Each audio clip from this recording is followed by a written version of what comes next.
Bonjour à tous, bienvenue dans Parlons Matière, l'émission qui met en lumière les savoir-faire.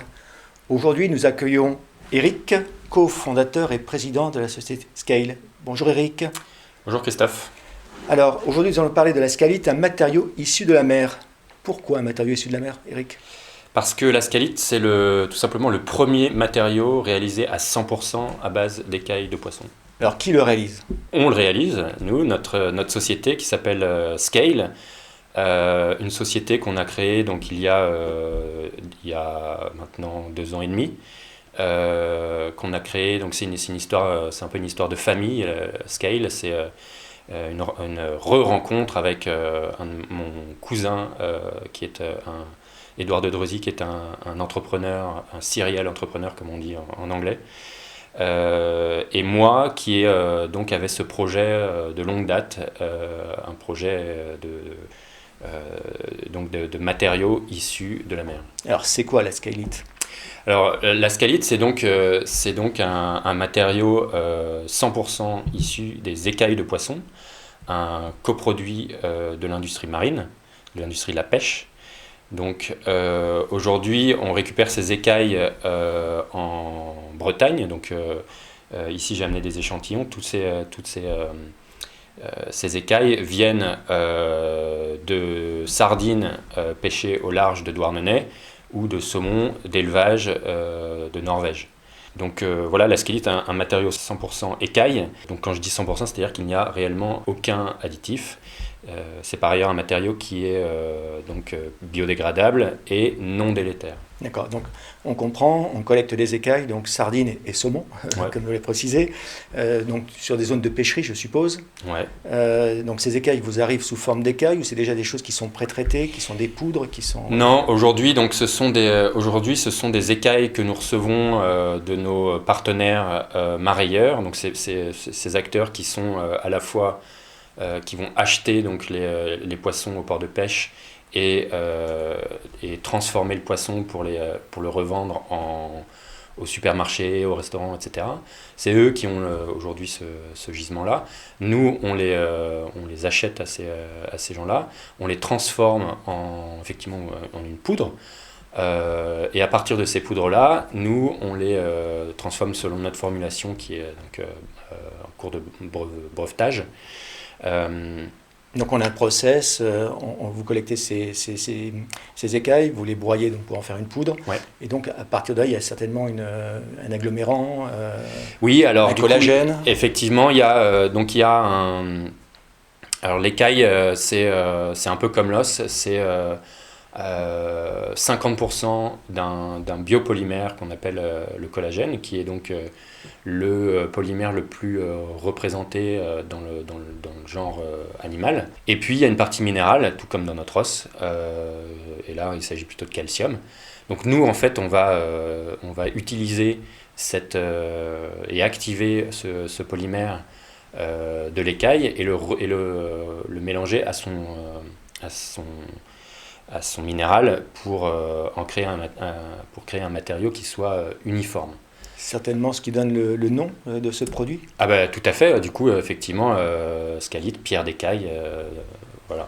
D'accord. Donc dans le process, cette poudre qui est agglomérée avec son liant, 100% naturel, il y a une compression, c'est un laminage. Alors il y a aujourd'hui on est en train c'est une jeune société, hein, donc il y a encore tout un tas de choses qu'on est en train de résoudre. Aujourd'hui on a un procédé principal qui est effectivement la compression, qui nous permet d'avoir cet aspect marbré. Mais effectivement on est en train de scanner un peu, je dirais, tous ces différents processus, ces process de production, dont voilà, le laminage, l'impression 3D, le coulage. Enfin, il y a tout On un peut tas imaginer avoir une poudre, effectivement, la mettre dans une imprimante avec un liant. Voilà, il y a tout un tas de choses qui peuvent être imaginées et qu'on est encore en train de tester, avec comme priorité évidemment d'accéder au marché avec ce premier matériau fait en compression.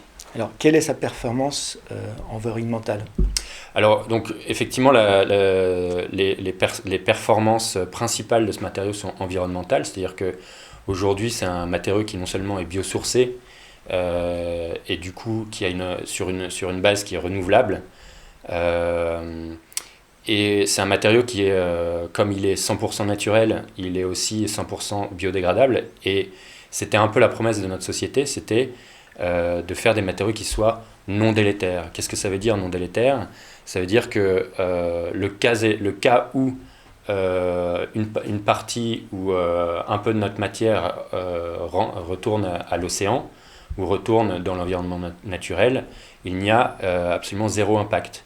C'est ce qu'on appelle, nous, des matériaux ocean friendly. Donc des matériaux qui puissent retourner dans le vivant. Donc on comprend bien, un matériau issu d'un déchet de pêche qu'on valorise, une fabrication, on va dire, d'une matière première matricée ou compressée ou peut-être demain imprimée 3D, et en fin de compte tout le déchet ou les chutes, enfin tout ce qu'on va retrouver non utilisé dans un produit est complètement safe pour l'environnement. Exactement. Et alors il y a aussi la composante recyclable, parce que notre matériau, comme il est naturel, on peut aussi le recycler. Le rebroyer, le remettre dans un sac. Quasiment à l'infini. Et d'ailleurs, à ce sujet-là, on est en train de voir avec des clients potentiels des façons de récupérer justement à la fin de vie du matériau, notre matière, pour pouvoir en reproduire. Alors, on a bien compris sa fabrication, son impact ou son non-impact justement sur l'environnement. Une question, comment on le met en œuvre? C'est-à-dire que c'est une plaque, c'est une impression, mais on travaille avec quel type d'outils? Quels sont les métiers appelés à transformer ce matériau? Alors, donc, aujourd'hui, c'est un matériau qu'on fournit nous sous forme de plaques. Donc, typiquement, on a ici une plaque de 30 par 30. Donc, on peut associer ça à un carreau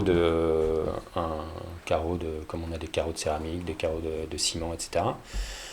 Il faut savoir que dans le futur, on a la volonté d'agrandir évidemment ces dimensions-là.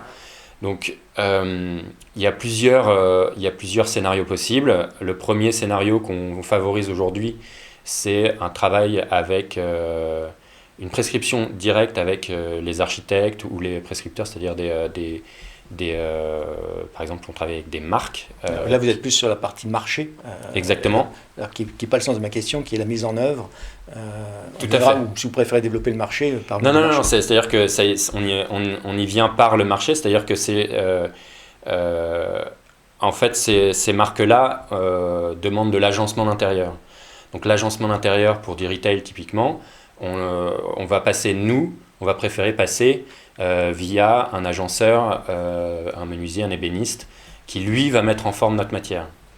Mais à terme, on a aussi la volonté de pouvoir fournir directement cette matière à des entreprises générales qui puissent le mettre en œuvre un peu de manière conventionnelle. Voilà. D'accord. Donc on peut travailler soit avec des outils de menuisier pour faire de l'agencement, et demain peut être un matériau qui va faire un revêtement de surface et donc remplacer une céramique ou remplacer... Les propriétés mécaniques et physiques du matériau, elles sont entre le béton et le bois ou le MDF. Mais en revanche, c'est un matériau qui se travaille avec les outils du bois. CNC, scie sur table, scie à ruban, etc. Parfait. Donc, dans les applications, vous avez commencé à nous dire, voilà, ces types d'applications, agencement, revêtement, vous avez des cas concrets. Quelles sont aujourd'hui les premières expériences ou les premières applications? Oui, alors, sans donner de nom, effectivement, on est extrêmement sollicité par des marques qui ont donc leur magasin à aménager. Donc on s'aperçoit qu'il y a énormément de marques de tout, que ce soit dans le luxe ou dans le prêt-à-porter ou qui cherchent à transformer leur image de marque et à intégrer cette composante développement durable. Et donc on est en train de travailler avec eux sur du retail typiquement, et pour commencer du mobilier dans le retail. Donc ça peut être des présentoirs, ça peut être des surfaces de murs, ça peut être voilà. Donc vous êtes une vraie réponse sur en fin de compte une question que tout le monde se pose sur l'environnement. Ouais. Et vous êtes une vraie réponse qui n'est pas, on va dire, un produit qui se veut green, mais qui est issu d'une filière qui ne l'est pas forcément tant que ça. Et donc, on vous sollicite justement, enfin, les clients qui viennent vous solliciter sont des gens qui ont, au-delà de ce discours, veulent faire le pas et avoir une vraie réponse. Exactement, ouais, c'est des sociétés qui sont conscientes de ces enjeux et qui ont besoin, je pense aussi d'un point de vue SEO, de pouvoir communiquer sur des histoires qui se racontent bien et aujourd'hui notre matériau c'est effectivement une histoire qui est belle, qui parle de la mer. Aujourd'hui il y a tout un tas de problématiques autour de l'océan, de la pollution, du plastique, etc. Nous, vient se positionner comme une alternative à tous ces matériaux-là. Et c'est vrai que on ne pensait pas qu'on aurait autant de sollicitations. Et aujourd'hui, on en a. C'est vraiment c'est agréable de voir cette réussite. Eric, merci à vous de nous avoir présenté la Skylit et surtout de nous avoir donné envie de l'utiliser, d'être responsable vis-à-vis de notre environnement et de notre planète. À bientôt pour une prochaine édition. Merci à vous tous de votre fidélité. On se retrouve très vite.